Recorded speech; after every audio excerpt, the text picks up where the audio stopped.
Kayo kung ato kundol diha o Kundol patola.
Birang ganun.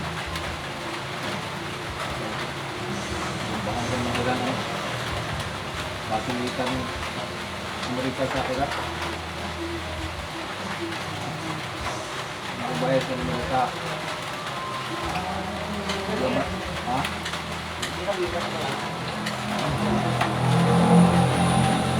Tayo na kalaban sa Iran. Tuan laban sa Iran ang Russia. Wala mo nila mga alayan sa mga alay-alay. Wala mo sa Amerika sa mga sakbay. Ha? Alay ba? Ano nila mga kuhan? Huwag mo katampis.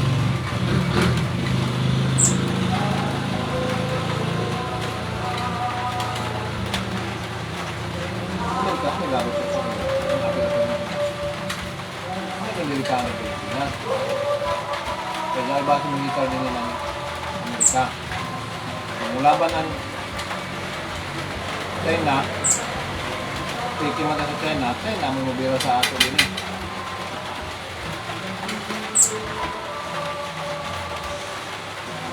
Ano din mo? Analis ko ng tito. Hindi ka maigot ng bala. Hindi ka maigot ng bomba. Matay ako sa tuloy.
guys.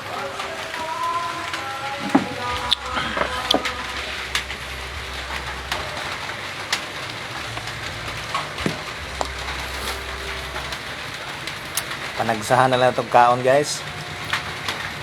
Kay gubat na ang kalibutan.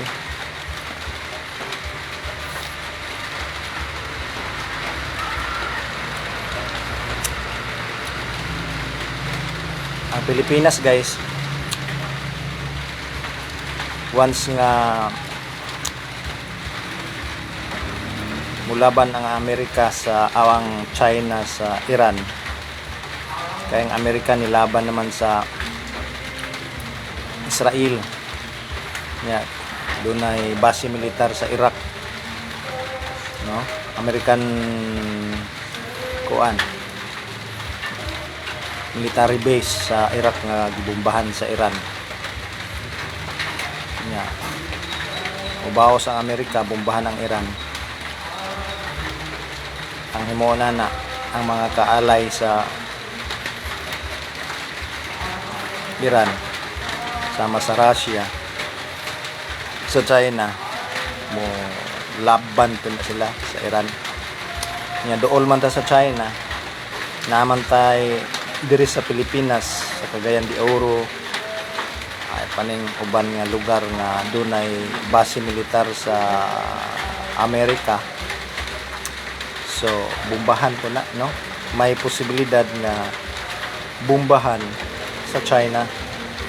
And then mahitabo na gid guys ang World War III. Ug matod pa sa mga expert, sa mga commentators, mga analyst, na bisan dili ang uban, kita dili ta maigo sa bomba, makituan sa bomba, pero mga matay gyapon tas kagutom. So, wala na may supply guys, wala na supply nga mga oil sa ato, sa mapananglitan sa gasolina, crudo, no? Wala na supply. So wala na yung mag-operate, wala na yung mamaligyag mga bugas, kaya manirado naman na sila, maniguro man na sila, umabot man yun ang gutom. So ang may tabo, di ta mamatay sa bala, mamatay ta sa kagutom. Mo na ang posible nga may tabo guys. So karon pa lang, no, ako maingon sa inyo, mas maayo guys, moabot man na nga higayon, moabot man na nga sitwasyon diri sa toa. Ang importante ang kasiguruhan nato sa atong nga kalag, ang kaluwasan. So importante guys ang relasyon nato sa Dios, kay saan man na sa Ginoo na hatagan niya sa kinabuhing dayon, kinabuhing walay katapusan, katong mga tao na mosalig niya, katong mga tao na adunay hugot nga pagtuo kaniya, nagadawat kaniya nga ingon nga Ginoo manluluwas. So mao na magid ni guys mga fulfillment sa Bible, no? Sinati na sa mga kanasuran ang linog, sinati na sa kanasuran ang mga gutom. May masab karon guys, nagkaanam-anam na nato kasi nati ang gubat sa nasod, batok nasod. So millions of people will be affected, mahimong apektado nining mao nga gubat. So apil na ta guys nato nga ato ana, ampo lang kita, no, dili mo intervene ang China, hindi sila mulaban sa Iran. Ang hinaota nga adunay kalinaw nga mahitabo tali sa Iran o sa Israel. Wala na lain pang nasod na mag-apil-apil.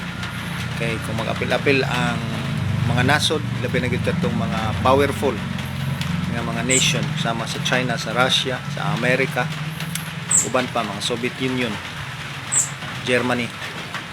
Guys, sugot kag sa dili, kita nga mga Pilipino, kita nga niya sa Pilipinas alaot kayo. Wa kita ikasukol bisang unsa na lang. Igo na lang ta magpaabot. Mudangat ka nato ang katapusan sa atong kinabuhi. Apan salamat sa saad sa Dios.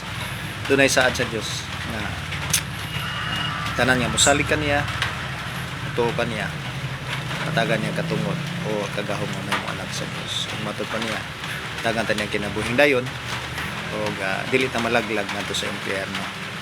Dili ta malaglag ngadto sa kaalautan kundi makabaton kita sa kinabuhing dayon kauban ang atong magbubuhat dito sa langit. So ana lang guys no. Ang akong capture ang akong kundi sa babaw sa pangan ana caption, kain tayo guys. Kaya nangaon man ni guys, no? Medyo late ang among paniud to. Pero ako lang gisingit ni na may nungdanon kaayo nga panaghisigutan may tungod ini panghitabo karon sa atong nasod. No, nga atong nasod karon mga kaigso, mga dili lamang kay nagkagubot ang mga politiko, kagubot na focus hinoon ngadto sa impeachment o wala na noon mag-focus ngadto sa mga pagkinahanglan.